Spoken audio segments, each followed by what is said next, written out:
persistence in Tamil Nadu's language formula, the Hindu.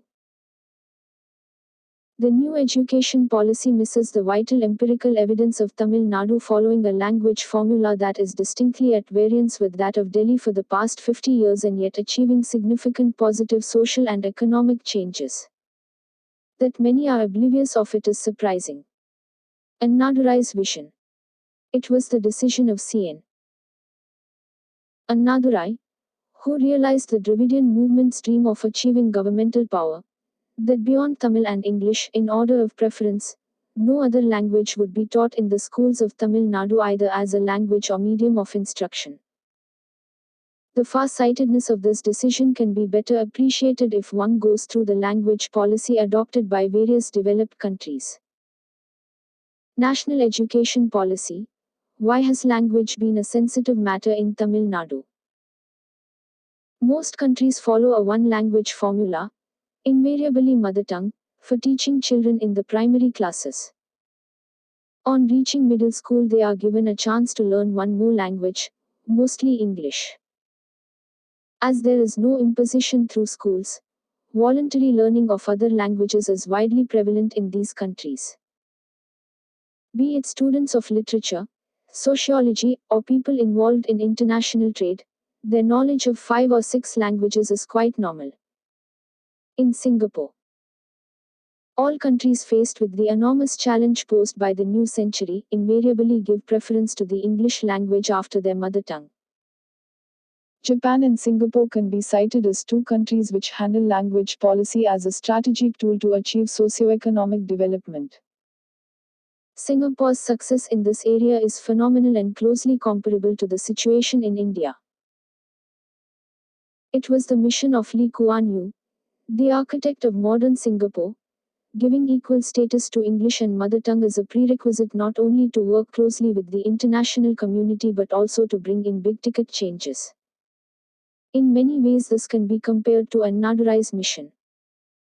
Lee Kuan Yew attributed the international acclaim Singapore received for its success mainly to its two-language formula. Though Chinese by birth, his elitist family spoke English at home. Having studied in English schools and receiving his higher education in Cambridge, he understood the importance of English for the then undeveloped society in coping with international competition. Importantly, Lee Kuan Yew realized that a multicultural society such as Singapore could enhance its status only if each of its cultural groups felt that it was on a par with others. He viewed that the lingua franca of the country should be equidistant to all cultural groups, thereby creating fair competition and opportunities. Only in this background were Malay, Chinese, Tamil and English declared as common languages with the lingua franca being English. The mainstay of Annadurai's argument, while insisting that all the national languages should be made official languages and English should be the common link language, was that the official language should be equidistant to all the members of a multilingual society. English would fit the bill for both students of Hindi and Tamil.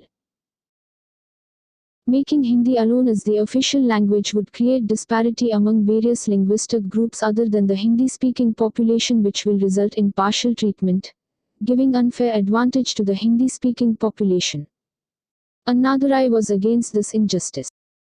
Annadurai was also particular that English is the language we communicate with the larger world. The American example he cited during a parliamentary debate is worth mentioning. When USA emerged as a nation, only 20% of the people went from the British Isles. Yet America has chosen English as the official language. What Annadurai dreamed of as a language policy for the Dravidian land was actually implemented in Singapore by Lee Kuan Yew.